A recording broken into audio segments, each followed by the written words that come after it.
ఈ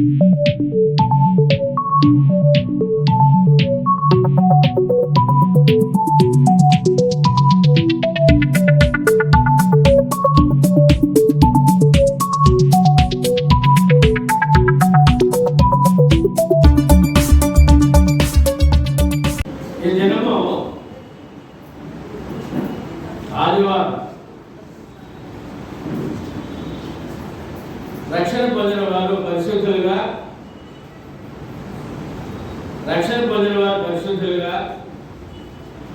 తండ్రి దేవుడిని ఆత్మతోనూ సత్యముతోనూ ఆరాధించే భాగ్యం.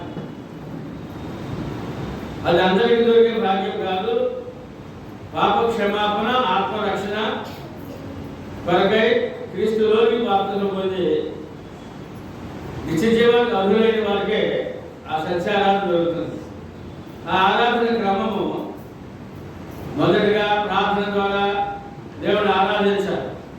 రెండవదిగా కీర్తనల ద్వారా దేవుని ఆరాధించాలి. మూడవదిగా వాక్య పఠనము, వాక్య బోధించడం ద్వారా దేవుని ఆరాధించాలి. వీటి ద్వారా శాంతి ద్వారా దేవుని ఆరాధించాలి. నాలుగో అంశం ఏంటంటే రొట్టె విరిచడం ద్వారా దేవుని ఆరాధించాలి. ప్రభు ఆజ్ఞ బల్ల దగ్గర, ప్రభు బల్ల దగ్గర ఉండాలన్నారు కూడా రక్షణ పొంది ప్రతి ఒక్కరు. ఐదవ ఆజ్ఞ దేవుని సేవ కొరకై కానుకలతో దేవుని ఆరాధించాలి. ఆ క్రమంలో సత్యారాధన దేవుడు మనకు ఇస్తున్నారు. ఆ సత్యారాధనలో మన ప్రయాణము ఏ విధంగా సాగాలి? భక్తి జీవితం, ఇదే నిజమైన భక్తి జీవితం. భక్తి జీవితం అంటే మార్గమా మతమా అని మనం ప్రశ్నించుకున్నాం. ఇప్పుడు చెప్పండి, మార్గమా మతమా? కీర్తనకారుడు 1:1 పాపుల మార్గము ఉంది అని చదువుకున్నాం. కీర్తన 1:6 నీతిమంతుల మార్గము అని ముందు కూడా ఆ మార్గము, నీతిమంతుల మార్గం కూడా ఉందని చదువుకున్నాం. ఇప్పుడు మనము పాపుల మార్గంలో ఉన్నామా, నీతిమంతుల మార్గంలో ఉన్నామా? మా సమాధానం చెప్పాలరా? అంటే యేసు ప్రభువు నమ్ముకోవడం నష్టమా లాభమా? మరి నీతిమంతుల మార్గంలో ఎక్కడికి వచ్చాం మనము అంటే పాపుల మార్గంలో నుండి నీతిమంతుల మార్గంలోనికి వచ్చాం. యోహాను సువార్త ఆ మార్గం ఎవరు వేశారు, ఎవరి మార్గం అది అని అంటే 14:6 యేసు నేనే మార్గమును సత్యమును జీవమును, నా ద్వారా తప్ప ఎవరు తండ్రి యొద్దకు, ఇది పరలోక మార్గము. ఎక్కడికంటే ఈ లోకం మనకు శాశ్వతమా కాదు కనుక పరలోకానికి ప్రయాణం చేయటకే మన రక్షకుడు, మన దేవుడు, మన ప్రభు అయిన యేసుక్రీస్తు భూలోకానికి వచ్చి ఆయన పవిత్ర రక్తము ధారపోసి పరలోకానికి మార్గం ఏర్పాటు చేశారు. ఇది జీవ మార్గము, సత్య మార్గము, దైవ మార్గము, క్రీస్తు మార్గము, పరలోకానికి మార్గం. ఏమండి? తర్వాత మత్తయి సువార్తలో 23:15 ఈ మార్గం కాక మతం ఉంది. లోకంలో మతం ఉంది. ఏమంటే లోకంలో మతం ఉంది.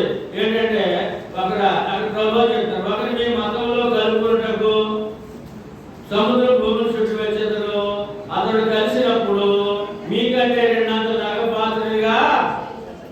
మా మతం అంటే ఏం చెప్తున్నాడు ప్రభు గారు? అమ్మా, దేవుడు ఏం చెప్తున్నాడు? మతం అంటే నరకం అంట. మతం అంటే ఏంటంటే ఏ పేరు మీద మతం అన్నా సరే, అది క్రైస్తవ పేరు మీద ఉన్నా, ఇంకో పేరు మీద ఉన్నా, ఇంకో పేరు మీద, చాలా పేర్లు మతాలు ఉన్నాయి. ఏ మతం పేరు చెప్పినా ఆ వ్యక్తి ఎక్కడికి ప్రయాణం చేస్తాడంటే ఎక్కడికి? నరకానికి. ఎక్కడికంటే నరకానికి. ఇప్పుడు మనము మన ప్రయాణం పరలోకానిక నరకానిక? మన మతస్థులమా దైవ మార్గంలో ప్రయాణం చేసేవారమా? కనుక అంత గొప్ప భాగ్యాన్ని మనకి ఈ మతం నుండి నరకాన్ని తప్పించిన లోక రక్షకుడు నిజదేవుడు యేసుక్రీస్తు మహాదేవుడు అని మనము కొనియాడుతూ ప్రయాణము చేయాలి. తర్వాత మత్తయి సువార్త 7:13 ధ్యానించాం. ఇరుకు మార్గము, విశాల మార్గము. ఇరుకు మార్గము, విశాల మార్గము. ఈ విశాల మార్గం ప్రయాణము నాశనమునకు, నరకమునకు ప్రయాణం అని యేసుప్రభువు చెప్పారు. ఇరుకు మార్గము అది జీవమునకు అనగా పరలోకమునకు ప్రయాణము. మన ప్రయాణం ఇప్పుడు నరకానికా పరలోకానికా? మన విశాల మార్గంలో ఉన్నామా, ఇరుకు మార్గంలో ప్రయాణం చేస్తున్నామా? అంటే దేవుడు చెప్పినట్టుగా దేవుని ఆజ్ఞ ప్రకారమే మానవుడు ప్రయాణం సాగాలి. ఆ భాగ్యం మనకు దొరికింది, అని ధ్యానించాం. ఏమండి, ఆది కాలంలో దేవుడు అబ్రహాముతో మాట్లాడుతున్నప్పుడు 18-19 మనం చూద్దాం. యెహోవా మార్గం అన్నాడు. దేవుడే యెహోవా మాట్లాడుతున్నాడు అబ్రహాముతో. ఇది యెహోవా మార్గం. ఎవరి మార్గం అండి? ఇది మనుషులు ఏర్పడిన మార్గం కాదు, ఇది మతము కాదు. ఇది యెహోవా మార్గం. అంటే క్రీస్తు మార్గము. ఎవరి మార్గం అంటే? క్రీస్తు మార్గం. ఈ మార్గంలో ఏముందట? నీతి న్యాయములను అనుసరించే మార్గము. ఏంటంటే నీతి న్యాయములు అనుసరించే మార్గం. విశాల మార్గంలో ఏముంది? ఏమండి, శరీరాశ, నేత్రాశ, దేవుడికమ్మ ఉంది. ఎలాగైనా బ్రతికేయచ్చు, ఎలాగైనా జీవించవచ్చు, ఎలా లోకంలో సుఖాలను అనుభవించవచ్చు, ఎంత బాగమైనా చేసేయచ్చు. కనుక ఈ మార్గం అంటే దేవుడు ఏర్పాటు చేసిన మార్గంలో అడుగు పెట్టి ప్రయాణం చేస్తే అది నీతి న్యాయములను అనుసరించే మార్గము. ఏ మార్గంలో మనమా? నీతి న్యాయములను అనుసరించే మార్గంలో ఎంత భాగ్యమో. ఈ మార్గం ఏమైనా ఆనందం ఉందా? దానికి ఏమైనా ఒక స్పర్శ, ఆత్మ స్పర్శ తగలాలి. దేవుడు ప్రత్యేకంగా ఉండాలన్నమాట. ఏంటంటే నా ప్రయాణము నీతి న్యాయములతో నడుస్తుంది అని ఆనందం అవుతుందంటే ఉండాలి. ఇప్పుడు నా ప్రయాణము నీతి న్యాయములతో నడిచే మార్గంలో ఉన్నాను అనే ఆనందంతో మన ప్రయాణము సాగాలి. ఏమండి, తర్వాత 1 కొరింథీయుల పత్రిక 12:37 చూసినప్పుడు సర్వోత్తమమైన మార్గము. ఏంటంటే సర్వోత్తమమైన మార్గం, అన్నిటికంటే గొప్ప ఉన్నతమైన మార్గంలో ప్రయాణము సాగుతుంది. ఎంత ధన్యమండి, లోకానికి లేదండి. సర్వోత్తమమైన మార్గంలో అన్నాడు పౌలు గారు. కొరింథీ ఏదో నా క్రీస్తు సంఘానికి చెప్తున్నాడండి పత్రిక ద్వారా. సర్వోత్తమ మార్గంలో మీ ప్రయాణం సాగుతుందని ఆయన చెప్తున్నారండి. మొదటి సమూయేలు 12:23 అక్కడ ఏం చెప్తారంటే, ఇప్పుడు సమూయేలు గారు చెప్తున్నాడండి ఆ ప్రజలకు. ఎవరు చెప్తారంటే శ్రేష్టమైన చక్కని మార్గము అంటున్నారండి. దేవుడు నమ్ముకోవడం అంటే, దేవుడు ఆజ్ఞ పాటించడం అంటే, భక్తి జీవితం అంటే శ్రేష్టమైన చక్కని మార్గము. ఎక్కడున్నా మనం? శ్రేష్టమైన చక్కని మార్గము, చక్కని జీవితము, చక్కని బ్రతుకు అని మాట భక్తులకు, నిజమైన భక్తులకు వర్తిస్తుంది అన్నమాట. ఏమండి, దానియేలు గ్రంథంలో 12:3 నీతి మార్గము అన్నాడు. మనం ఏ మార్గం అంటే నీతి మార్గం గురించి మనం చూసినప్పుడు అక్కడ బుద్ధిమంతులైతే ఆకాశమందలి జ్యోతుల వలె జ్యోతులను పోలిన వారై ప్రకాశించారు. ఇప్పుడు మనం అందరం చేస్తామండి, రాత్రి సమయంలో ఆకాశంలో చూస్తే నక్షత్రాలు కనపడతాయి. పగలేమో జ్యోతులు, సూర్యుడు జ్యోతి, రాత్రి చంద్రుడు, నక్షత్రాలు జ్యోతులు. అక్కడ మనకు కనపడతాయి. దేవునికి భూమి మీద నక్షత్రాలు కావాలంటే ఓకే, దేవుడికి భూమి మీద నక్షత్రాలు ఎలాగా చదవండి. నీతి మార్గమును అనుసరించి నడుచుకున్నట్లు ఎవరు అనేకులను త్రిప్పుదురో వారు నక్షత్రం వలె నిరంతరము ప్రకాశించెదరు. ఇప్పుడు భూమి మీద దేవుడికి ఏం కావాలంటే ఆకాశంలో సూర్యచంద్ర నక్షత్రాల జ్యోతులు మనకు కావాలి. భూమి మీద ప్రకాశించే నక్షత్ర జ్యోతులు దేవుడు కావాలి. ఎవరంటే నీతి మార్గంలో నడుస్తూ ఒకటే అందరూ నడిపిస్తారు. అందరనే నడిపిస్తారు.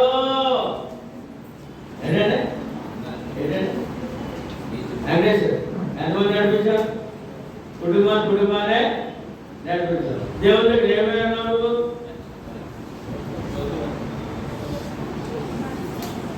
ఏమైనా ప్రకాశించే నక్షత్రం అంట. ఎవరంటే ఇప్పుడేమో మనం మార్గం నీతి మార్గం నడుస్తున్నాం కదా. ఏమండి మనం ఏమైనా నక్షత్రం అయ్యామంట. మరి కొంతమంది నడిపిస్తే ఇంకా ప్రకాశించే నక్షత్రం అంట. అంటే దానికి ఏం పెడతారంటే తోక చొక్క ప్రకాశించే ఏంటంటే మార్గం చూపించే చొక్క తోక చొక్క. యేసుప్రభు పుట్టినప్పుడు ఏమండి తోక చొక్క పుట్టిందంట. ఆ తోక చొక్క ఏం చేసిందంటే యేసుప్రభు గారు ఏ ఇంటిలో ఉన్నారో ఆ ఇల్లు చూపించిందంట. ఆ ప్రకాశం వెళ్ళి యేసుప్రభు బాలుడుగా ఉన్నటువంటి ఆ గృహం మీద వెళ్ళి ఆ ప్రకాశం ఆ ఇంటి మీద ప్రకటించడం చేసిందంట. ఈ జ్ఞానం త్రావు చూపించిందంట. ప్రకాశించే నక్షత్రం అంట. ఇవాళ క్రైస్తవుడు నీతి మార్గం నడుస్తూ అందరూ నడిపించుదురో. నేను కొంతమంది ఏమంటే పిక్నిక్ నడిపిస్తుంటారు. ఎక్కడికే పిక్నిక్ ఎక్కడికంటే పిక్నిక్ ఏమండి ఒక ఆత్మ కూడా దేవుడిని నడిపించారు. పిక్నిక్ మాత్రం అడుగుతారు. ఇప్పుడు ఎవరి నక్షత్రాలు పిక్నిక్ వెళ్ళేవాళ్ళ కొన్ని ఆత్మలు దేవుడిని నడిపించేవాళ్ళ పిక్నిక్ నడిపించేవాళ్ళ దేవుడిని నడిపించేవాళ్ళ చెప్పండి. ఏమంటే స్కూల్ పిల్లలు స్కూల్ చేరమాట. ఏమంటే తల్లులు పిల్లలు బాబులు అంతా ఎక్కడ ఉన్నారంటే నలుగురు దగ్గర సముద్రం దగ్గర ఉంటారు. వెళ్ళి ఎక్కడ ఉంటారా? ఆ డబ్బులు ఖర్చు ఫోటో పెట్టి ఆ పిల్లలు కూర్చోబెట్టి ఏమంటే దేవుడిని ఆనందించాలి. ఎక్కడ చెప్పండి చదివారు ఎక్కడ ఆనందించాలా? కాళ్ళ ఎత్తున సముద్రం ఎత్తున ఆనందించాలా? ఎక్కడ ఎక్కడ ఎక్కడ ఆనందించాలి? నువ్వు నక్షత్రమా? నువ్వు జ్యోతివా? కనుక దేవుడు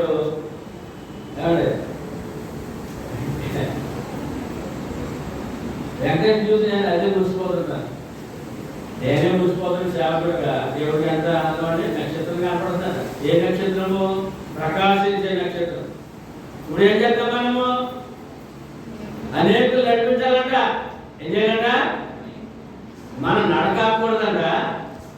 మన రక్షణలో మన నీతి మార్గంలో ప్రయాణం సాగుతుండాలంట. అనేకులు నడిపించే బాధ్యత కూడా మన మీద ఉందంట.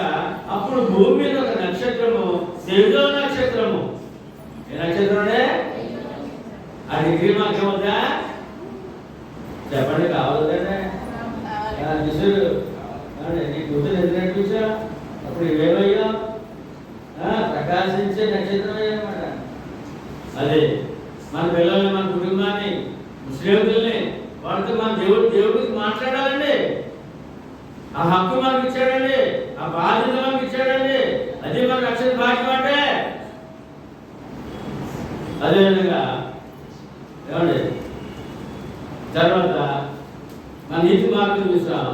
మనం నడుస్తున్నాం, నడిపించే బాధ్యత కలిగి ఉన్నాం. ఆ బాధ్యత నెరవేర్చుకుందాం. అందుకే యేసు గురించి ప్రకటన, యేసు గురించి యేసు గురించి సువార్త చెప్పాల్సిన బాధ్యత అందుకే అన్నమాట. లోకం అంటారు, మీరు మా ప్రాంతం వచ్చి ఎందుకు దేవుడు చెప్తున్నారు, యేసు బాధ్యత మాకు దేవుడు ఉన్నారు, మాకు ఉన్నారు అని చెప్తుంటారు. ఎందుకంటే నీతిమంతులుగా జీవించాలంటే యేసు ప్రభువుని నమ్మాలి, యేసు ప్రభు చెప్పిన చేయాలి, నడిచేవాడు నడిపించాలి. ఇది బాధ్యత ఉంది కనుక మేము ప్రకటించే బాధ్యత మాకుందని చెప్పాలి. ప్రకటించే బాధ్యత మాకుందని చెప్పాలి. ఎవరు సేవ ప్రపంచం లేదండి. ఇది ప్రతి విశ్వాసి నీతిమంతులే, ప్రతి విశ్వాసి నీతి మార్గం నడుస్తున్నారు కనుక ఆ విధంగా మనము సాధిస్తున్నాం. తర్వాత సామెతలు 2:20లో సజ్జనుల మార్గము, ఏ మార్గం అంటే సజ్జనుల దుర్జనుల. మనం ఎవరు? సజ్జనుల దుర్జనులమా? సమాజం చెప్పండి. సజ్జనుల మార్గము. సామెతలు 4:11లో జ్ఞాన మార్గము, ఏ మార్గం అంటే జ్ఞాన మార్గము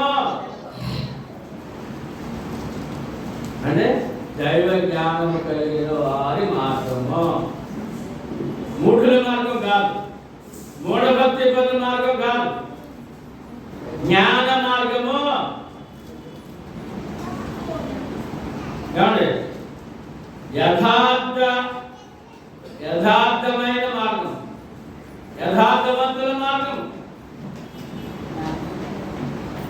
సామెతలు 4:18లో నీతిమంతుల మార్గము అంతకంతకు ప్రకాశించును, అంతకంతకు తేజగిల్లును అంటాడు. తేజగిల్లారా మాడిపోవాలా? ఏమండి? జ్యోతి వెలగల ఆడిపోవాలా? ఏమండి? కొడిగట్టి దీపం అంటారు. కొడిగట్టి దీపంగా ఉండాలా? మనం తెలుగు దీపంగా ఉండాలా? కొడిగట్టి దీపం ఏంటి? మీకు తల్లికి తెలుసు. కొడిగట్టి దీపం ఏంటి? ఎందుకు కొడిగడుతుంది? కింద సముద్రం లేదు, ఏం లేదండి? సముద్రం లేదు. పైన బుక్కి కింద అయిపోతుంది, మంట రాదు, వెలుగు రాదు. మన సముద్రం లేని వాళ్ళమా? సముద్రం ఉందా? ఏంటో సముద్రం? దేవుని వాక్యమే మన జీవితానికి సముద్రం. ఏమండి? తేజరిలను భక్తిహీనుల మార్గము గాఢాంధకారము, చీకటే, నరకమే. ఏమండి? అగ్ని జ్వాల, అగ్ని గ్రంథము, చీకటి బ్రతుకులే. ఇక్కడ ప్రతికొండలు బాగోదు, చనిపోతే ఇంకా చాలా ప్రమాదం. ఏమండి? సామెతలు 12:28లో నీతి మార్గమునందు జీవము కలదు. ఏం కలదండి? నిత్య జీవము, నిత్యము దేవునితో జీవించే భాగ్యము. దాని త్రోవలలో మరణమే లేదు. మరణమే అంటే అదేనండి, ఈ త్రోవలో ఏమండి ఈ యొక్క నీతి మార్గంలో ఏమి లేదంట? మరణమే లేదంట. అంటే నరకము లేదు, నరకము లేదు. మరణం అనే మాట ఆత్మ సంబంధంగా. ఈ నీతి మార్గం ప్రయాణంలో ఏమి లేదంట? మరణమే లేదు. అంటే ఇక్కడ క్షేమమే, దీర్ఘాయుషు, ఆరోగ్యము. ఏమండి? ప్రతి ప్రాంతానికి సమాధానము. తర్వాత వాకు విడిచిన తర్వాత ఈ నరకం అనే అగ్ని గుండమనే, ఏమంటే అగ్ని గనుకుంటూ మండు గుండమనే ఆ మరణం తప్పించుకొని పరలోకంలో కూర్చునే భాగ్యము నీతి మార్గము. దొరికిందా? అందరూ చెప్పాలి. దొరికిందా? ప్రయాణం చేద్దామా? ఆగిపోదామా? దాని త్రోవలో మరణము లేదు. మర్చిపోకండి. సామెతలు 2:7లో యుక్త మార్గము తప్పక నడుచుకుని వారికి ఆయన కేడము. యుక్త మార్గము ఏ మార్గం అంటే? యుక్త మార్గము తప్పక నడుచుకోవాలంట. ఆయనే తోడు, ఆయనే దీవెన, ఆయనే ఆశీర్వాదం, ఆయనే మనకు అండా దండా కొండ. ఉత్తమ ఏ మార్గం అది? యుక్త మార్గం. ఏ మార్గం దొరికింది? తప్పుడు మార్గం కాదు, యుక్త మార్గము. అందులో నువ్వు నమ్మిన దేవుడే, నీ దేవుడే సృష్టికర్తే, రక్షకుడే, నీకు చేయడము. కాపుదలు కావాలంటే ఎవరు కాయాలండి? మన ప్రత్యక్షాన్ని ఎవరు కాయాలండి? దేవుడు కాయాలండి. మరి నువ్వు యుక్త మార్గంలో నడవాలి కదా. ఏ మార్గంలో అని చాలా స్పష్టంగా తెలియజేస్తున్నారు. యెషయా గ్రంథము 35:8లో అది రాజమార్గము. ఏ మార్గం అండి? రాజుగారు కోటకు వెళ్ళే మార్గము, అనగా పరలోకానికి వెళ్ళే మార్గము రాజమార్గము. ఈ మార్గం కొరకు బోధించొద్దు అంటున్నారు, ప్రకటించొద్దు అంటున్నారు, అసలే మాట చెప్పడానికి వీలు లేదు అంటున్నారు లోకం. మనకి ఏ మార్గం దొరికిందండి? రాజమార్గము. ఏంటంటే పరిశుద్ధుల మార్గము, పరిశుద్ధ మార్గము, పాపుల మార్గం కాదు. నువ్వు ఇంకా పాపుగా లేవు. నిన్ను వద్దన్నవాడు, నీ బాధ వినగలవాడు, నువ్వు నమ్మిన దేవుడు యేసుక్రీస్తు వద్దన్నవాడు, అతడు పాప మార్గంలో పరిశుద్ధ మార్గం లేడు. నువ్వైతే పరిశుద్ధ మార్గంలో ప్రయాణం చేస్తున్నావు. పరిశుద్ధ మార్గం ఏ మార్గం దొరికింది? పరిశుద్ధ మార్గం. కీర్తనలు 16:11లో జీవ మార్గము. ఏ మార్గం? జీవ మార్గము నాకు తెలియజేసేదము అంటాడు భక్తుడు. నీకు తెలిసిందా తెలియదా? జీవ మార్గము నాకు తెలియజేసేదము అంటాడు భక్తుడు. ఇప్పుడు మీకు తెలిసిందా లేదా? చెప్పడా? నాకు తెలిసిందా లేదా? నాకు తెలిసింది మీకు చెప్తున్నాను. మరి మీకు తెలిసిందా లేదా? మరి మీరేం చేయాలి? ఇతరులకు చెప్పాలి. ఏ మార్గమని? ఏ మార్గం? జీవ మార్గము నాకు తెలియజేసేదు. ఇప్పుడు యేసుప్రభు వచ్చి సర్వలోకానికి చెప్పేశారు, నేనే మార్గము, సత్యము, జీవమని. జీవ మార్గము మన ఎక్కడప్పుడు జీవ మార్గంలో ప్రయాణం చేస్తున్నాం. సామెతలు 15:9లో భక్తిహీనుల మార్గము యెహోవాకు హేయము. భక్తిహీనుల మార్గము అసహ్యమట. అంటే లోకాన్ని చూసి దేవుడు ఏమన్నాడంటే అసహ్యము. భక్తిహీనంగా తిరిగితే, భక్తిహీనంగా జీవిస్తే అసహ్యము చి అన్నాడు దేవుడు. అనిపిస్తుందాం మనం? అలా లేము.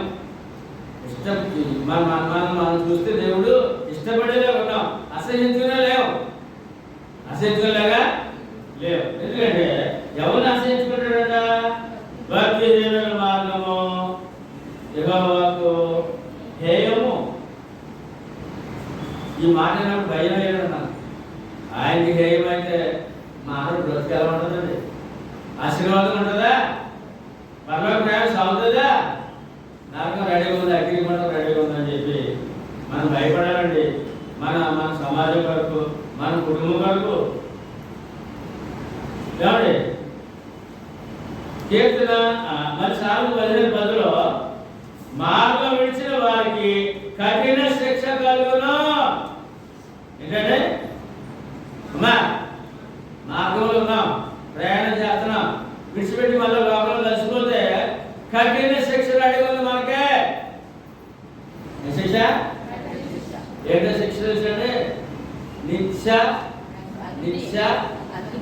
నిత్యాగ్ని. మార్గం దొరికింది, ప్రయాణం చేస్తూ మళ్ళీ నిర్లక్ష్యం చేసి లోకంలో కలిసిపోయినట్లయితే కఠిన శిక్షకే రెడీ ఉండాలి. భక్తి జీవితం ఎంత ఆశీర్వాదమో, నిర్లక్ష్యం అయితే అంత శాపం. ఏం చేద్దాం? నిర్లక్ష్యం చేద్దామా? కఠిన శిక్షకు గురవుదామా? రక్షణ కాపాడుదామా అనే విషయాన్ని చాలా స్పష్టంగా దేవుడు తన భక్తుల ద్వారా తెలియజేస్తున్నాడు. వాక్యము ద్వారా. కీర్తన 77:13 దేవా నీ మార్గము పరిశుద్ధమైనది అంటాడు కీర్తనకారుడు. మనమేమనాలి? దేవా నీ మార్గం, నీ మతం అనలేదు ఇక్కడ. దేవా నీ దావీదు అన్నాడు, దేవా నీ మార్గము పరిశుద్ధమైనది. ఎటువంటి మార్గం దొరికిందండి? ఏమండి ఎటువంటి మార్గం? పరిశుద్ధమైన మార్గం, పాపుల మార్గం కాదు. నిర్గమాకాండం 33:13 నీ కటాక్షం నాకు కలుగునట్లుగా నీ మార్గము నాకు తెలుపు అన్నాడు మోషే. ఏమండి మోషేకి అప్పుడు ఇంకా మార్గం తెలియదంట, మార్గం తెలియదంట, మోషేకే తెలియదంట, తెలియజేయమన్నాడు. ఎందుకంటే అప్పుడు ధర్మశాస్త్రం రాలేదు, అందుకని మోషేకే మార్గం తెలియదట. దేవా నీ మార్గం నాకు తెలియజే అన్నాడు. నీ మతం లేదు ఆయన, నీ మార్గము నాకు కలుగునట్టుగా నీ మార్గం నాకు తెలుగు.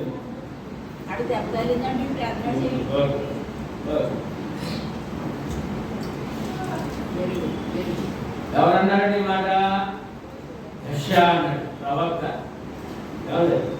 ఆదికాండము, నిర్గమాకాండము, లేవీకాండము, సంఖ్యాకాండము, ద్వితీయోపదేశకాండం రాసినటువంటి ఆ ప్రవక్త అన్నాడు, అవి దేవుడు అనుగ్రహించిన ముందు మార్గం తెలియదట.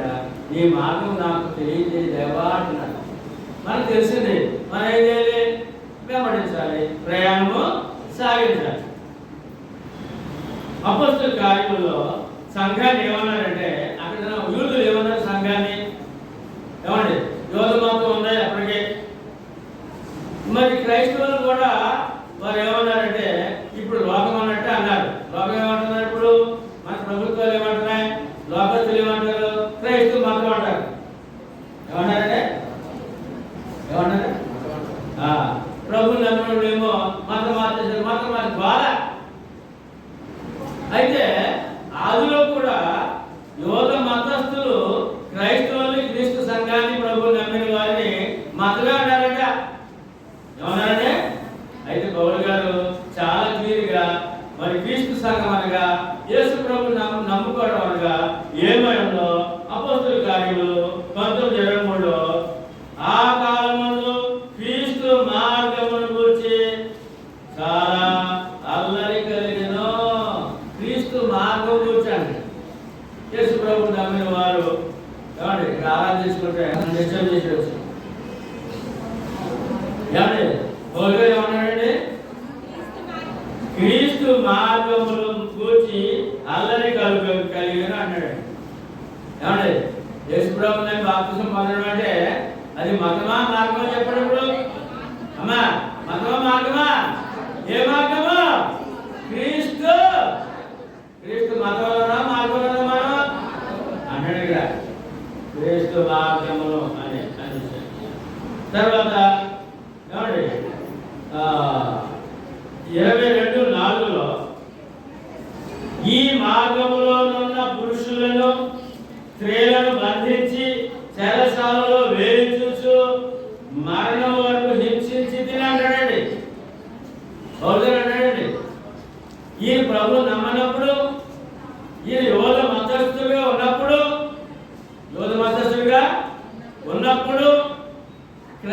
క్రీస్తు మార్గంలో ఉన్న వారిని బంధించి హింసించాడట. అంటే ప్రభు యేసుక్రీస్తు ప్రభు నమ్మడం, బాప్తిసం పొందడం, ఆయన సంఘముగా ఉండడం అంటే క్రీస్తు మార్గంలో మనం ఉన్నామని. ఇది మతము కాదు.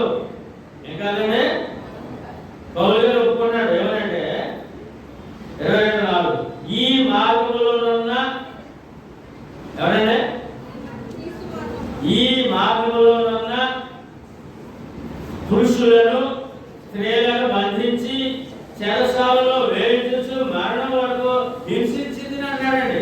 ఎప్పుడు? అతడు మతస్థుడిగా ఉన్నప్పుడు.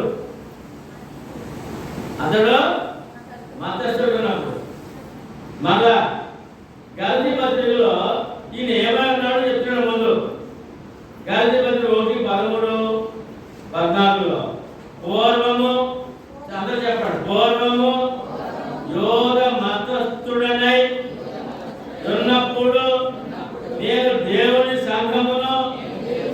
అపరిమితముగా హింసించి నాశనము చేయొచ్చు.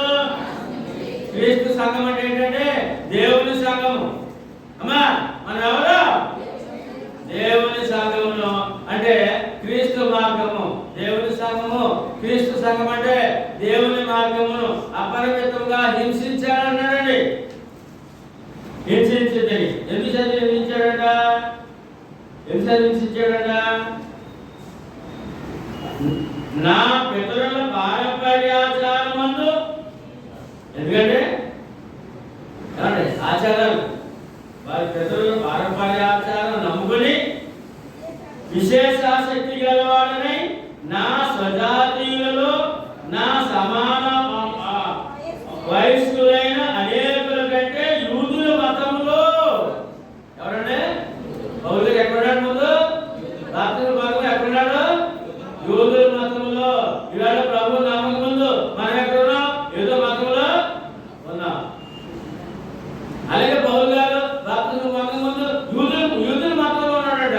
ఆ మతాన్ని బట్టి క్రైస్తవులే ఇంకో మతం వచ్చిందని చెప్పి వాడు హింసించాడట.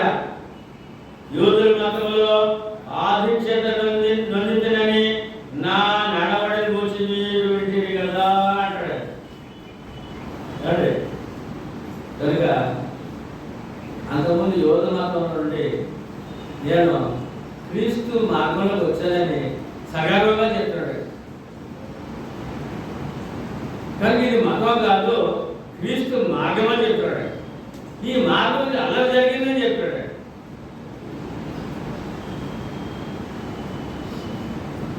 ఏమండి? అపోస్తలుల కార్యములు 24:15లో ఏమన్నాడంటే యూదులు ఈ మతాన్ని విడిచిపెట్టి క్రీస్తు మార్గంలో వచ్చాడు కదా, క్రీస్తు సువార్త ప్రకటిస్తారు కనుక పౌలుకి ఒక జ్ఞానం వేశారట. ఏమని? వారు మతభేదమని పేరు పెట్టు. ఏమన్నారంటే మతం అన్నారట. వేరే మతాన్ని తీసుకొచ్చాడు పౌలు అన్నవాడు అని యూదులు దీని మీద కక్ష సాధిస్తున్నారు, పగ సాధిస్తున్నారు, కోపడుతున్నారు. వారు మతభేదం అని పేరు పెట్టు ఈ మార్గము చొప్పున నా పితరుల దేవుని సేవించుతున్నానని తమ ఎదుట ఒప్పుకొస్తున్నాను. ఏమండి? మా యోధ మతాన్ని పాడు చేస్తున్నాడు, యోధ మతంలో నుంచి క్రైస్తవ మతంలోకి మార్చేస్తున్నాడు. అందుకని ఇతను జైలు వేశారంట. గవర్నర్ దగ్గర నిలబడ్డాడు. గవర్నర్ న్యాయమూర్తి నిలబడ్డాడు. ఆయన చెప్తున్నాడు అన్నమాట. ఈయన ఏమనంటే వారు ఎవరు కంప్లైంట్ చేసినాడు, దాని మీద కంప్లైంట్ చేసినాడు. ఏమని చెప్పారంటాడు మన పౌలు గారు? మతభేదం అని పేరు పెట్టి ఈ మార్గం అన్నాడు. వాడేమో వేరే మతం అన్నారు. కాదు, ఇది క్రీస్తు మార్గం గురించి చెప్పు. మార్గం చొప్పున నా పితరుల దేవుని నేను సేవిస్తున్నానని తమరు ఎదుట ఒప్పుకొస్తున్నాను అన్నాడు.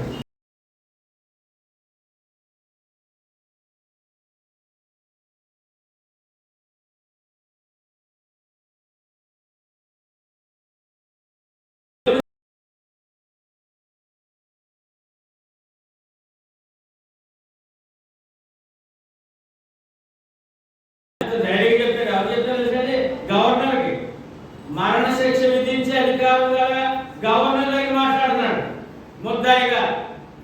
సువార్త ప్రకటించడానికి ముద్దాయిగా ఈ మార్గము చొప్పున నా పితరుల దేవునిని సేవించుచున్నానని తమరు ఎదుట ఒప్పుకొనిస్తున్నాను. నేను మతస్థుడు కాదండి, క్రీస్తు మార్గంలో నేను దేవుడిని సేవిస్తున్నానంటే చెప్తున్నాడు. మనం కూడా మనం ఏం చెప్పాలంటే మేము మతస్థులు కాదు, ఎవరిని మతం మార్చట్లేదు, అది మాది మతమే కాదు, ఈ మార్గం చెప్పున నిజమైన దేవుడిని మేము సేవ చేసుకున్నాం చెప్పాలి. చెప్పలేదా?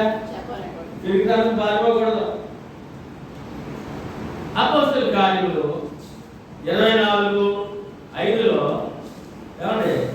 మరి నేరం మోపిన వారు అన్నాడు, ఎదురుగా ఉన్నాడు. ఏమండి? నేరం మోపిన ఎదురున్నారు. కోర్టులో ముద్దాయిగా ఉన్న పౌలు గారు ఉన్నారు. ఏమండి? నేరస్తుడిగా ఉన్నాడు, నేరం మోపిన వాడు కూడా కోర్టులో ఉన్నారు, జడ్జి గారి దగ్గర, గవర్నర్ దగ్గర. వీళ్ళు చెప్తున్నారు అన్నమాట, ఏమని పోలీసులకు కంప్లైంట్, ఈ మనుష్యుడు ఎవరంటే ఈ మనుష్యుడు పీడ వంటి వాడు. ఎవరంటే పీడ వంటి వాడు, భూలోకమందున్న సకలమైన యూదులను, అంటే యోధ మతాన్ని పాడు చేసేవాడు, యోధ మతాన్ని పాడు చేసేవాడు, యూదులను కలహములకు రేపువాడును, నజరేయుల మత భేదమునకు, అది ఏ మతం అంటే నజరేయుడు యేసు మతం అంట, నాయకుడు యేసు మతం. ఏ మతం అంటే మరి ఇప్పుడు మన యేసు మతం అంటే ఒప్పుకుందామా ఒప్పుకోదా? కాదు, యేసు మతం కాదు, యేసు మార్గము. వాళ్ళు అన్నారు మా మతము కాక ఏమండి నజరేయుడికి యేసు మతాన్ని బోధిస్తాడు, ఇతను మా మతాన్ని పాడు చేస్తున్నాడు. ఇవాళ లోకం గోడ కూడా అదేనండి, లోకం గోడ కూడా అదే ఏమండి. కనుక ఈ వాక్యంతో మనం బలపడవలసిన అవసరం ఉంది. ఏమండి ఇంకేం కంప్లైంట్, భూలోకం అంతా కూడా మార్చేస్తున్నాడంట. పౌరులు ఏం చేస్తున్నాడంటే భూలోకం అంతా సకలమైన యూదులను కలహములకు రేపువాడును, నజరేయుల మత భేదమునకు నాయకుడులై ఉన్నట్టు మేము కనుగొంటుంది. అదే కంప్లైంట్. ఏమంటే మా మతాన్ని పాడు చేస్తున్నాడు, లోకంలో అందరిని పాడు చేస్తున్నాడు, ఏమంటే కొత్త మతాన్ని తీసుకొచ్చాడు, మాలో కలహం పెడుతున్నాడు. అందుకని ఇతను మేము కేసు పెట్టాం. ఏం పెట్టాం? కేసు పెట్టాం. అప్పుడు అధికారి అన్నాడు, అపోస్తలుల కార్యాలు 24:22లో ఫేలిక్స్, ఈ అధికారి పేరు ఏంటంటే ఫేలిక్స్ ఈ మార్గం గురించి బాగుగా ఎరిగిన వాడై. ఈ అధికారి ఏమంటే ఈ మార్గం గురించి ఎరిగినట్ట, మతం అంటలేదు అతను, ఈ అధికారి కూడా మతం అంటలేదండి. ఈ మార్గం గురించి ఎరిగిన వాడై సహస్రాధిపతి అయిన లూసియా వచ్చినప్పుడు మీ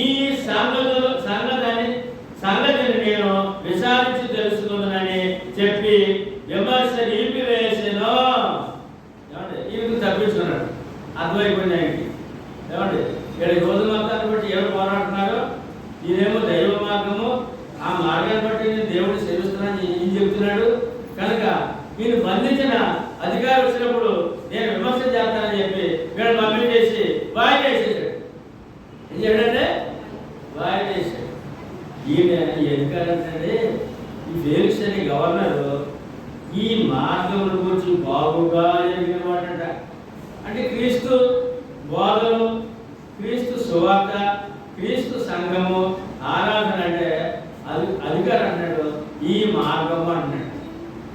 ఏమన్నాడంటే ఈ మతం అంటారు. ఇప్పుడు మన అధికారులు, మన ప్రభుత్వాలు ఏమన్నాయంటే క్రీస్తు మతం అంటారు. ఏమన్నారంటే తెలియలేదు, అక్కడ ఉన్న అధికారులు తెలుస్తుందంట. అందుకని ప్రస్తుతము ఆ కేసు వాయిదా వేశారంట. ఎంత చరిత్రలో చూడండి, సంఘ చరిత్రలో ఇది మతము కాదు మార్గం అని తెలిసింది. మార్గం అని ప్రకటించబడినది. తదుపరి హెబ్రీయులకు రాసిన పత్రిక, ఈ మార్గము ఎక్కడికి ప్రయాణము, అది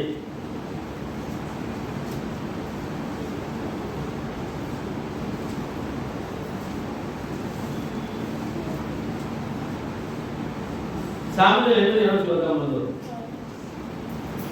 నీతి మార్గమునందు న్యాయ మార్గములందు నేను నడుచుతున్నాను అన్నాడండి సొలొమోను రాజు. చూసుకోండి ఆలోచన. దావీదు రాజుగారు కూడా అదే మాట మాట్లాడారు. తన కుమారుడైన సొలొమోను రాజ్యానికి వచ్చాడు. ఆయన కూడా అంటున్నాడు నేను ఎలా నడుస్తున్నానంటే, అందరూ చెప్పడే మాట, నీతి మార్గమునందు, అందరూ చెప్పాలి, నీతి మార్గమునందు న్యాయ మార్గములందు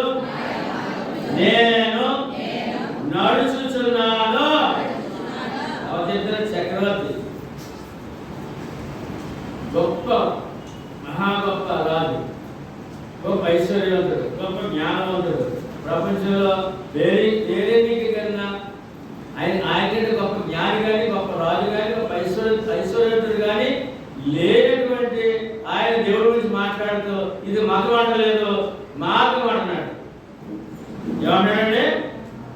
ఏమన్నాడండి? చక్రవర్తి అన్నాడండి సొలొమోను మహారాజు.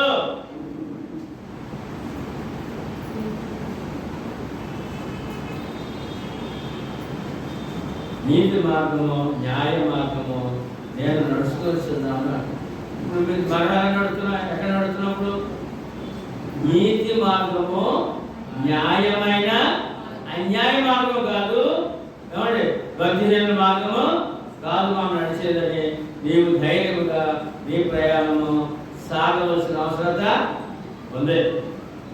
మరి ప్రయాణం ఎక్కడికి అని అంటే ఎంత చక్కగా చెప్పాలి చూద్దామండి. ఎబ్రిల్ రాసిన పత్రిక 10వ అధ్యాయము 19-20 వచనాల్లో ఇది మీరు అందరూ చెప్పవలసిన వాక్యం అండి. యేసు మన కొరకు ప్రతిష్ఠించిన మార్గమున, యేసు ప్రభువు నమ్మి బాప్తిసం పొందిన వారికి ఆయన ప్రతిష్ఠించిన మార్గము. యేసు ప్రతిష్ఠించిన మతము కాదు, మార్గము. మార్గమున చెప్పండి. అనగా నూతనమైనదియు జీవము గలదియు ఆయన శరీరమును తెర ద్వారా. మరి మాకు ప్రయాణం ఎక్కడి నుంచి ప్రారంభము? ఆయన శరీరము తెరట అంటే సంఘములో నుండి. ఎక్కడికంటే ఆయన శరీరం అంటే సంఘం అండి. సంఘములో నుంచి తెరట పరలోకానికి ప్రయాణం. ఇప్పుడు మన క్రీస్తు సంఘ సభ్యులుగా మన ప్రయాణం ఎక్కడి నుంచి ప్రారంభమవుతుంది? ఇప్పుడు బయట నుంచి కాదండి, క్రీస్తు సంఘములో నుండి ప్రారంభమవుతుందంటే పరలోకానికి ప్రయాణం. మరి బయట ఉంటే అది నరకానికి ప్రయాణం, పరలోకానికి కాదు. అందుకని ప్రతి మానవుడు లోకంలో ఏ మతస్థుడు, ఏ కులస్తుడు, ఏ దేశస్తుడు అయినా అతను ఖచ్చితంగా సువార్త వినాలి. యేసుక్రీస్తు సువార్త వినాలి, సువార్త నమ్మాలి. సువార్త చెప్తారు ఏంటో మీరు? నేను చెప్తారా? చెప్పండి. చాలాసార్లు వింటారు, చెప్పండి. యేసు నా పాపముల నిమిత్తము మృతి పొంది సమాధి చేయబడి 3వ దినమున లేఖనం ప్రకారము తిరిగి లేచెను, మరణాన్ని జయించెను, మృత్యుంజయుడు ఆయన. అది సువార్త. ఆ సువార్త ప్రకారము లోబడితే, బాప్తిసం పొందితే, ఆయన సంఘంలో సభ్యుడిగా ఉంటే ఆ రోజు నుంచి నీ ప్రయాణము పరలోకానికి సాగుతుంది. క్రీస్తు సంఘం నుండే ప్రయాణము, బయట నుంచి కాదు. దొరికిందా నీకు? అందరూ చెప్పాలి. దొరికిందా? నాకు దొరికిందా? మీకు దొరికిందా? చూడండి ఎక్కడో మళ్ళా ఏమండి చెప్పండి. ఆయన శరీరమును తెర ద్వారా ఏర్పరచబడింది అయిన మార్గమున ఆయన రక్తము వలన పరిశుద్ధ స్థలమునందు ప్రవేశించుటకు ధైర్యము కలిగి ఉన్నది కనుక. ఎక్కడ ప్రవేశం అంటే క్రీస్తు సంఘం నుండి పరలోక ప్రవేశం అంటాడు. అందుకని క్రీస్తు సంఘంలో నుండి పరలోకానికి ఆయన రక్తంతో మార్గం వేశారండి. చూడండి, రక్తంతో మార్గం వేశారండి. ఆ మార్గంలో బాప్తిసం ద్వారా ఎప్పుడైతే బాప్తిసం పొందావో ఆ రోజు నేను నిన్ను ఆ మార్గంలో అడుగు పెట్టించాడు దేవుడు. మరి ఏం చేయాలి? ఇప్పుడు ప్రయాణం సాగాలా, ఆగిపోవాలా, వెనక్కి పోవాలా? ఎంత భాగ్యం! ఎన్ని కోట్లు ఇచ్చినా దొరకని భాగ్యం నీకు ఇస్తే మరి నువ్వు ఎలాగున్నా నేను ఎలాగున్నామో పరిశీలన చేసుకోవాల్సిన అవసరత ఉంది. నిర్లక్ష్యం కుదరదు. ఎందుకంటే ఎబ్రిల్ రాసిన పత్రిక అక్కడ మాట చెప్తున్నారు, చూద్దాం. 10 అందులోనే 10:39 10:39 అమ్మా. అయితే మనము నశించుటకు అమ్మా అందరూ చెప్పండి. అయితే మనము నశించుటకు వెలుగు తీయవారము కాము. మరి ఈ మాట ఎనకపోతే ఆత్మ నాశనం అంటండి. ఆత్మ వాళ్ళు నరకానికి పోతారు. వెలుగు తీయవారము కాము గాని చెప్పాలి. గాని ఆత్మను ఎవరు మాట్లాడంటే ఆత్మను రక్షించుకున్నటకు విశ్వాసముతో ప్రయాణం చేస్తాం అన్నాడు. ఇప్పుడు ఏం చేద్దాం మనం? ప్రయాణం చేద్దాం, ఆగిపోతామా? వెనక్కి వెళ్ళిపోతే మళ్ళీ ఆత్మనాశనం అంట. ఎందుకు ఈ ప్రయాణం? ఎందుకు? ఎందుకు ప్రభువు నమ్మడం? ఎందుకు? ఎందుకు సువార్త? ఎందుకు? ఎందుకు బాప్తిజం? ఎందుకు? ఎందుకు ఈ సంఘం? ఎందుకు ఈ ఆరాధన? ఎందుకంటే ఆత్మ రక్షణ కొరకు. ఎందుకంటే అది శాశ్వతంగా ఉండేది. శరీరము 70-80 సంవత్సరాలే. ఆత్మ నిత్యం ఉండే ఆత్మ రక్షించబడాలంటే ఎంత చక్కగా దేవుడు ఉచితముగా ఆయన మార్గాన్ని నడిపిస్తున్నాడు పరలోకానికి. ఇదంతా ఎక్కడికి జరుగుతుంది? ఈ మార్గము, ఈ యొక్క పాపుల మార్గం నుండి నీతి మార్గంలోని, క్రీస్తు మార్గంలోకి వస్తేనే కానీ ఈ నడక పరలోకానికి సాగదు అనే విషయాన్ని మరి మనం తెలుసుకోకపోతే సమాజానికి ఏం చెప్పగలం? మనం నమ్మకపోతే ఎలాగా ఈ మార్గంలో ఖచ్చితంగా నడవగలం? లేదంటే మళ్ళా విశాల మార్గంలో వెళ్ళిపోవడము, మార్గం వెనక నడవడం అనే ప్రమాదము జరిగే అవకాశం ఉంది. కనుక రోడ్డు మీద నడిచినప్పుడు వెనక నడుపుతామా, ముందు నడుపుతామా?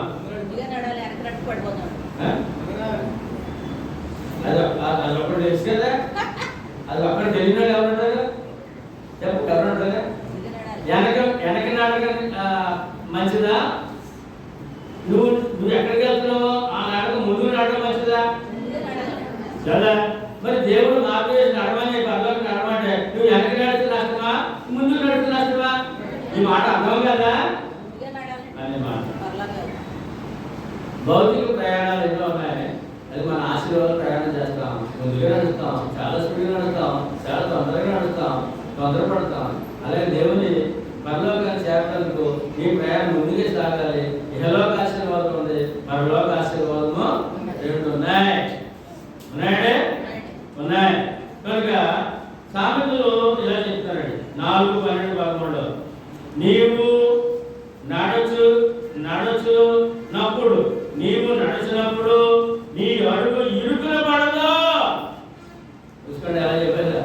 కష్టాలు నష్టాలలో అందరూ చెప్తారు ఈ మాట.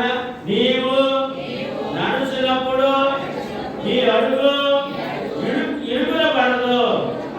నీవు పరిగెత్తున్నప్పుడు నీ పాదము తొట్టెళ్ళదు. కష్ట నష్టాలు గురైపోయి నాశనమైపోవు. క్షేమంగా ఉంటావు. క్షేమం కోరుకోరు ఎవరన్నా? నీ మార్గంలో ప్రయాణము క్షేమకరమైన ప్రయాణం. నీ మార్గం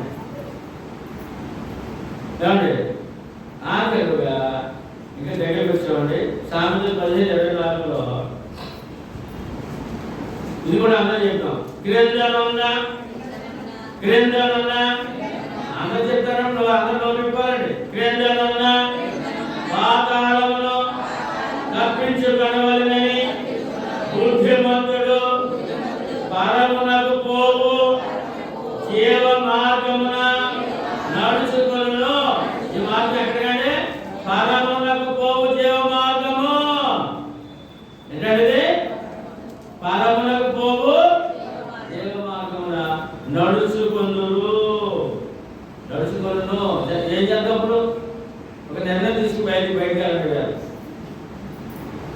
బుద్ధిమంతుడా, బుద్ధి లేని వాడా? అదే బుద్ధిమంతురాలా, బుద్ధి లేని దానా అని మీరు ప్రశ్నించుకోవాలి. మళ్ళీ చెప్పండి.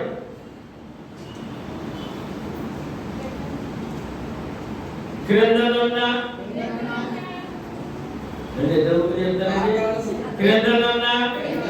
పాతాళమును తప్పించుకొనవలెనని బుద్ధిమంతుడు పరమునకు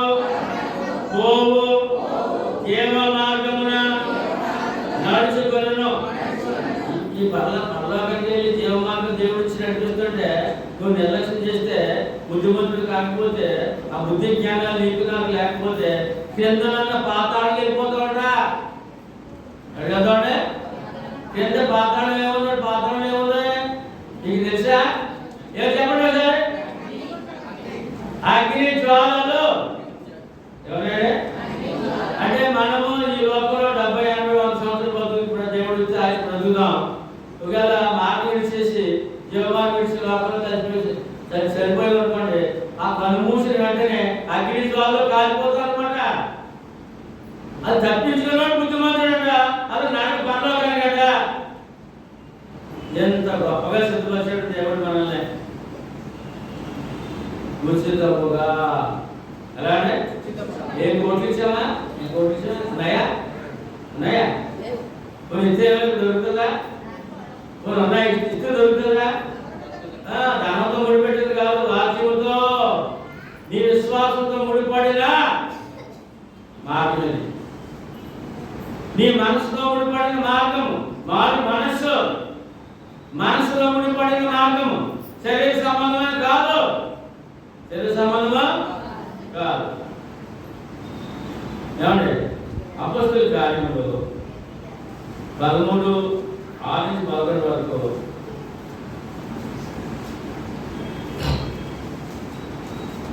అవి ఏమన్నా చూసండి. అబద్ధ ప్రవక్తలు, అబద్ధ బోధకులు ప్రభు యొక్క తినని మార్గములు చెడగొట్టుతున్నారు. ఇదే మార్గం అంటే పరలోకానికి తిన్నని మార్గము.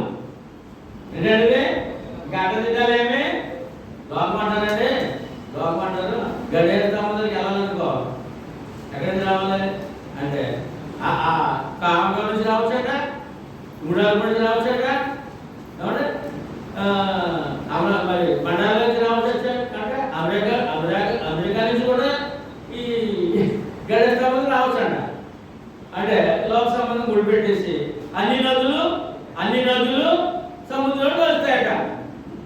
అది వాళ్ళ లోక సిద్ధాంతం. ఇక్కడ ఏం చెప్తారంటే ఏమండి అబద్ధ ప్రవక్తలు, అబద్ధ బోధకులు ప్రభు యొక్క తిన్నని మార్గము. ఒకరి మార్గాలు ఏమే లేవు. ఆ మొదటి వచ్చేది నువ్వు అనుకున్నావు, బాగు అనుకున్నది. అలా కాదు, తిన్నని మార్గం వేసేసాడు ఆయన.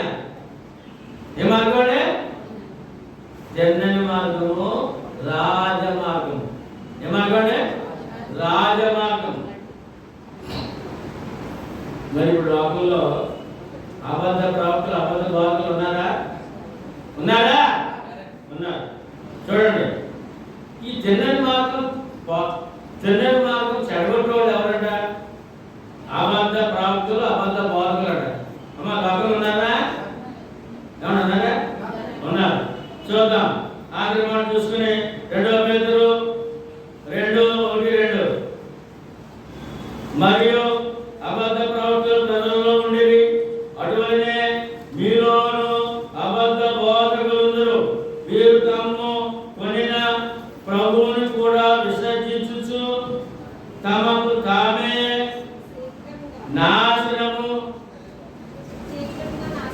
శీఘ్రముగా నాశనము కలుగజేసుకొనుచు నాశనకరమైన భిన్నాభిప్రాయములను రహస్యముగా బోధించుచు సత్య మార్గము వీరి ద్వారా సత్య మార్గం దూషించబడుతుంది. అంటే లోకంలో ఎవరున్నారట? అబద్ధ ప్రవక్తలు, అబద్ధ బోధకులు. అప్పుడు అబద్ధ ప్రవక్తలు ఉన్నారట. ఇప్పుడు లోకమంతా అబద్ధ బోధకులండి. ఎవరంటే లోకమంతా అబద్ధ బోధకులు. ఒక ప్రభుత్వాలు కొత్త కాలనీలు, కొత్త పల్లెలు కడుతున్నారండి. అంటే పేదలకు ఇల్లు ఇస్తున్నారు. అక్కడ 100, 150, 200, 1000 గడపలో ఇల్లు ఇస్తున్నారు. అంటే ఇల్లు స్థలాల్లో పట్టాలు ఇచ్చినప్పుడు వాళ్ళు వెళ్ళి అక్కడ మొక్కలు వేసుకోవడము, లేదా వాళ్ళు చూపించడం జరుగుతుంది. వెంటనే అబద్ధ బోధకుడు వస్తాడు. ఏం చేస్తాడు? వచ్చి ఒక యాప్ మొక్క మాకు పోతాడు. ఏం పోతాడు? ఒక యాప్ మొక్క పోతాడు. చిన్న వాళ్ళని మాట వచ్చేటప్పటికి అక్కడ ప్రజలు వచ్చి ఆ సర్వ తెలుసుకునే సమయంలో ఒక అబద్ధికుడు వచ్చి ఒక వేపమక్క పోతాడు, లేదా ఆ ప్రాంతంలో వేపమక్క ఎక్కడ ఉందో తెలుసుకుంటాడు. వెళ్ళి ఏం చేస్తాడు, ఒక ఎర్రగొట్టు కట్టేసి కొమ్మ పెట్టేసి అక్కడ దండం పెట్టి ఒక డిప్పి పెడతాడు. వచ్చేసాడు అబద్ధ బాగుడు వచ్చేసాడే. ఇవాళ క్రైస్తవుల్లో ఈ కాలు వచ్చింది అనుకోండి, ఒక డబ్బు వేసుకుని ఒక అబద్ధ బాగుడు అక్కడ వచ్చేస్తాడు. ఇవాళ లోకమంతా చెన్నైన మార్గం పాడు చేసేవాడు ప్రవక్తలు, అబద్ధ బోధకులు ఉన్నారండి. సత్యం దొరికి పట్టుకోవాలండి, గట్టిగా సత్యం దొరికినప్పుడు గట్టిగా పట్టుకోవాలండి, విడిచిపెట్టకుండా ఆ మార్గంలో ప్రయాణం చేయాలండి. ఇప్పుడు దూషించబడిన మతం కాదండి, సత్య మార్గం అండి. ఏంటంటే అబద్ధ బోధకుల ద్వారా దూషించబడి సత్య మార్గం అండి. కనుక మనం జాగ్రత్తగా మన ప్రయాణంలో చక్కటి ప్రయాణం దేవుడు ఏర్పాటు చేశారు, చక్కటి మార్గం ఏర్పాటు చేశారు, రాజమార్గం ఏర్పాటు చేశారు, చెన్నై మార్గం ఏర్పాటు చేశారు. ఆ మార్గంలో బాప్తిజం ద్వారా అడుగు పెట్టించారు. నీ ప్రయాణము ముందుకే సాగాలి. ఎక్కడికంటే అమ్మా బేబీ ఎక్కడ సాగాలి? ఎందుకంటే విశ్వాసం అడుగుతున్నాం, మనం ముందుకే సాగాలి. ఎక్కడికంటే ముందుకే సాగాలి. చెన్నై మార్గము, పరలోకానికి మార్గము. ఎంత భాగ్యవంతులము మనము. కానీ లోకమంతా దరిద్రులుగా ఉన్నారు, విశ్వాసంలో ఆత్మీయంగా దరిద్రులుగా ఉన్నారు. భగభాగ్యంతో తొలుగుతున్నారు భౌతికంగా, ఆత్మీయంగా విశ్వాస సహితంగా దరిద్రులే ఉన్నారు. మనం భాగ్యవంతులమైన ఏమైనా భాగ్యవంతులమైన ఈ భాగ్యాన్ని నిత్యం అనుభవించినందుకు ఈ తిరుమల మార్గంలో చక్కగా ప్రయాణం చేద్దామా? కనుక రక్షణ పొందిన వారు కాపాడుకుందాం, రక్షణ పొందని వారికి రక్షణ మార్గం నడిపించి దేవునికి ఏదో నక్షత్రంలో కనపడదాం. ఎలాగంటే మీ అందరూ ఉన్నారు.